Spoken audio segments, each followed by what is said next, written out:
on espère que vous allez bien. Aujourd'hui on se retrouve pour une vidéo FAQ. On va essayer de répondre à toutes vos questions et de vous livrer un petit peu les coulisses de Mr Sims. C'est vrai qu'on croise souvent des gens en boutique qui nous posent beaucoup de questions sur nous, sur la boutique, sur notre univers. C'est quelque chose qu'on n'a jamais fait au final, on y répond comme ça en boutique quand on déconne, mais on n'a jamais répondu à toutes ces questions librement et en même temps quoi. Ouais. Donc on est novices là-dessus et on va essayer de répondre au mieux à toutes ces questions. Yes. Alors, on avait fait un petit sondage sur Instagram et vous nous aviez du coup posé vos questions. Merci beaucoup d'ailleurs pour vos participations. Et du coup, on va tâcher d'y répondre au mieux. on est parti? Yes. Allez, question numéro 1. Alors, première question. Comment vous êtes-vous rencontrés et qui est pour vous le meilleur personnage Harry Potter? Alors, comment vous êtes-vous rencontrés? Oui. Et qui est pour nous le meilleur personnage Harry Potter? Pourquoi pas? Parfait. Non, alors comment on s'est rencontrés?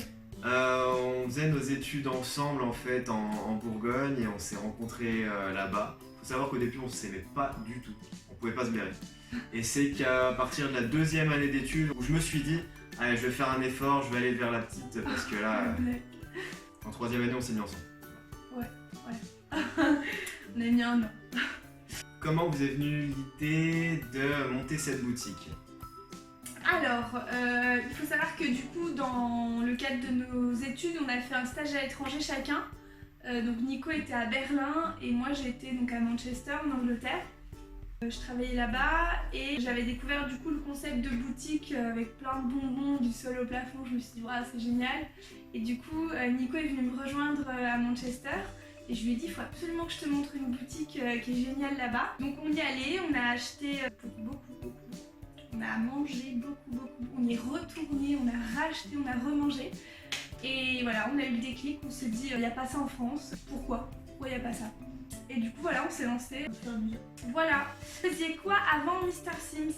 On était étudiants. Il faut savoir que quand on est rentré du coup de Manchester, on s'est pas lancé directement, on a commencé un master à Lyon. Et suite à ce master, on s'est dit, bon bah plutôt que de continuer notre deuxième année de master après avoir validé la première, on se lance. On va peut-être avoir des regrets si on le fait pas, quelqu'un le fera peut-être à notre place, donc c'est à nous de prendre cette opportunité, de la saisir et d'y aller. Donc voilà, on s'est juste dit en fait, c'est le moment ou jamais, on a une idée, si quelqu'un le fait avant nous, on sera dégoûté, donc voilà, bah on se dit, coup de poker, on essaie. Et on regrette pas d'ailleurs, moi pas du tout. Non, j'ai grossi mais ça va si. Ouais, c'est le problème. Si vous n'aviez pas été en couple, l'un de vous aurait-il créé la boutique? Je pense pas. D'abord parce que lancer un projet comme ça, il faut le dire aussi, c'est assez complexe et il faut avoir le courage de se lancer. Personnellement, je l'aurais pas fait si jeune si j'avais pas été avec Nicolas. Vas-y, moi j'écoute, qu'elle me lance des fleurs comme ça. Non. Et allez, les compliments. Non, mais c'est vrai, j'aurais pas eu les sous non plus si j'avais pas été avec Nicolas. Parce qu'il faut je suis un portefeuille sur pattes. Here comes the money. Mon porte-monnaie. Un portefeuille vide. Non, personnellement, j'aurais pas été jusqu'au bout, je l'aurais pas fait, je pense.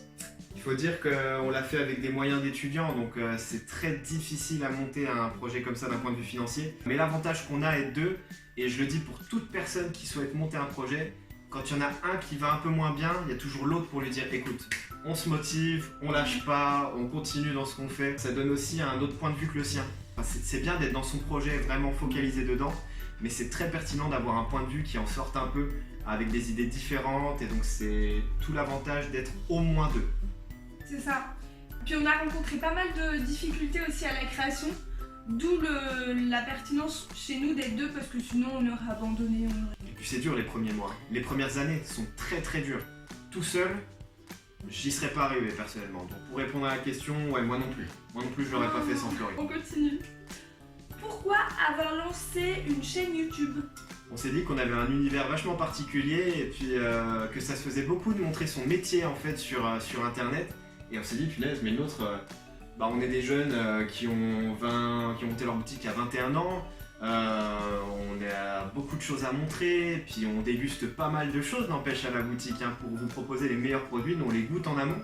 Et du coup on s'est dit, mais pourquoi pas montrer tout ça, tous les coulisses, tout ce qui se passe derrière la boutique, et puis l'univers Harry Potter, qui est un univers magique qu'on adore depuis la sortie des bouquins. Le but, à terme, on va voir si ça prend, si ça vous plaît bien, tout ça. Et l'objectif, ce serait de vous impliquer aussi dans cette chaîne, que vous apparaissiez dessus, qu'on vous fasse partager nos challenges, les expériences qu'on reproduit. Et d'ailleurs, je sais pas si j'ai le droit de le dire, je vais peut-être me faire taper dessus.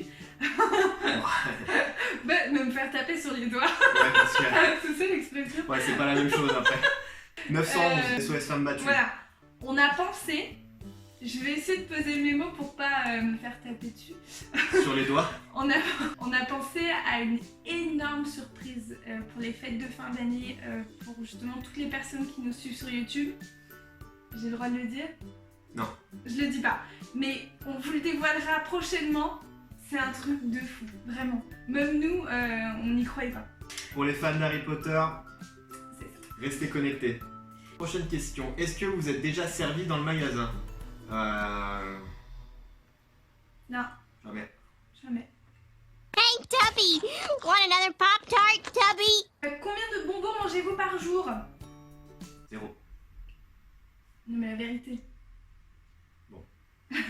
Honnêtement, ça dépend. Ça dépend des saisons, franchement. En hiver, on aura plus envie de manger qu'en été, vous voyez, avec la chaleur, tout ça. Une moyenne sur l'année, Par jour? ouais, je dirais 1 ou 2 par jour. Il faut savoir que moi j'ai arrêté, j'ai essayé d'arrêter pendant 3 mois, j'ai pas mangé de bonbons, franchement c'était incroyable. Mais alors là j'ai repris du coup La compète. mieux que jamais. Ouais je dirais à peu près 3-4. Mais bon au début on en mangeait honnêtement facilement une dizaine. Une par dizaine, jour. ok. Bref on en mange beaucoup, vraiment beaucoup. Question suivante. Gryffondor ou Serpentard? Gryffondor. Prochaine question, quelle maison êtes-vous? Serpentard. Ouais je préfère Poufsouffle moi quand même. T'as pas le choix, c'est le test qui l'a dit. Personne veut être Poufsouffle et elle dit je préfère Poufsouffle. Non, Serdaigle. Toi, Non, t'auras vite une franchement, promotion, toi, dans La Poufsouffle. maison vraiment qui. C'est Serdaigle. Non, je te jure que non. Serdaigle, ils sont plus populaires que Poufsouffle. Vas-y, j'ai pas mon portable, on va regarder. Non, mais vous, dites-nous dans les commentaires quelle maison vous êtes. Parce que moi, personnellement, je pense qu'il y aura quand même plus de Gryffondor et Serpentard. Impossible. Nico vient de trouver un site où ils disent que la maison la plus réputée à 66%, c'est Serdaigle. Gazettedusorcier.com. Bah non, refaites le test, c'est impossible. Même nous, quand on l'a fait en boutique sur la journée Harry Potter, voilà, je suis énervée. Allez, on continue. Quel est votre personnage préféré dans Harry Potter? Pour moi, c'est Sirius Black. J'adore l'acteur déjà dans les films, et puis il y a une mystique autour du personnage. Le personnage un peu fou, mais qui au final a un très bon fond.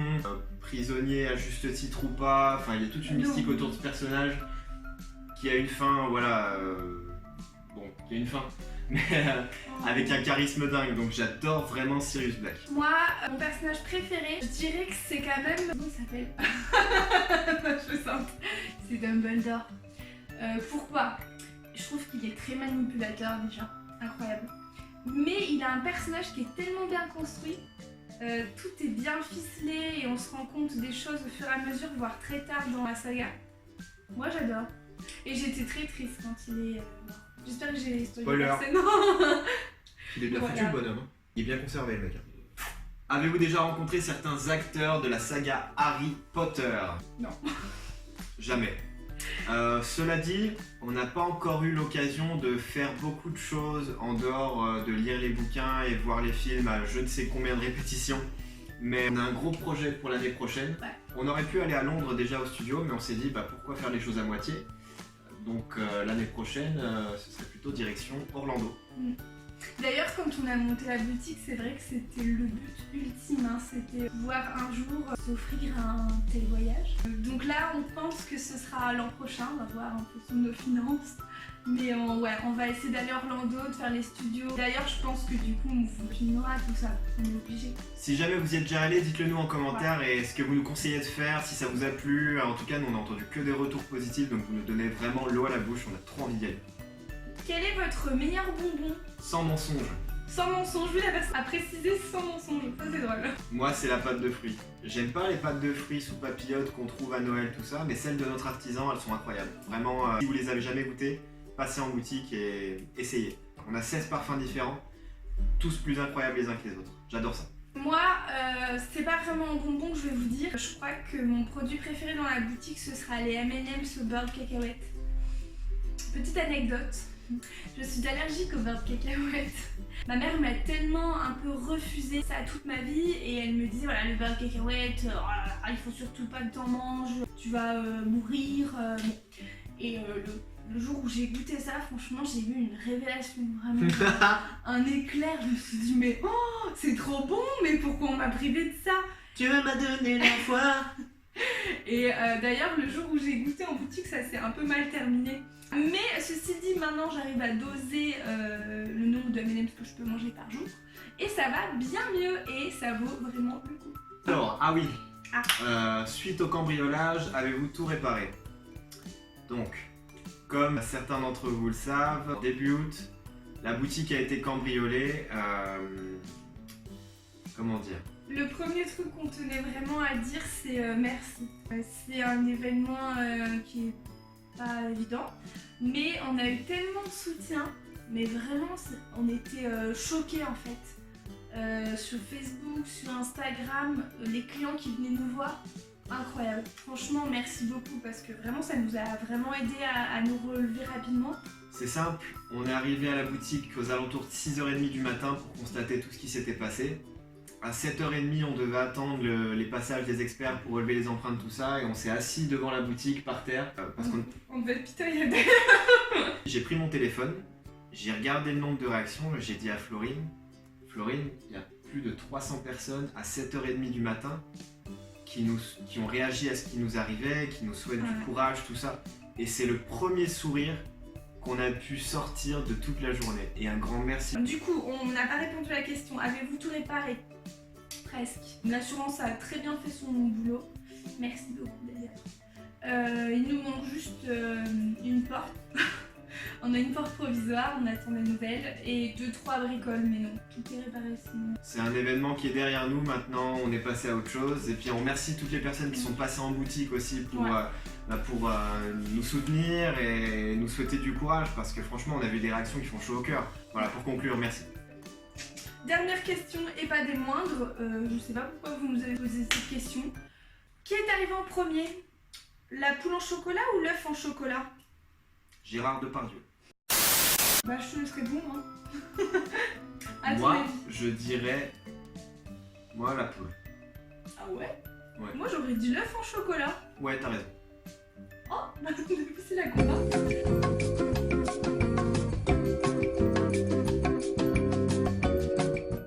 Allez, bon, qui est arrivé en premier? Bah dites-nous en commentaire, hein, à la limite. Ouais, votre avis. On vous remercie à nouveau pour vos questions. On espère avoir répondu à un maximum d'entre elles. Si vous en avez d'autres, n'hésitez pas à nous les poser. Dans quelques temps, dans un petit moment quand même, hein. On en fera peut-être une si les questions ont évolué, si c'est passé d'autres choses dans nos vies. Vous êtes-vous mariés? Non, jamais. Arrête! Si, bientôt. Oh non, je l'ai dit. Mince. Alors là, non, n'importe quoi. Non, pas du tout, non. Non, la jamais. demande n'a pas encore été faite. Merci beaucoup d'avoir suivi cette vidéo, on espère qu'elle vous aura plu. N'hésitez pas à liker, à vous abonner, à nous suivre sur les réseaux sociaux pour voir toutes nos actus, les nouveaux produits qu'on a en boutique et sur le site qui est dans la description. Merci à tous et ciao! Ciao!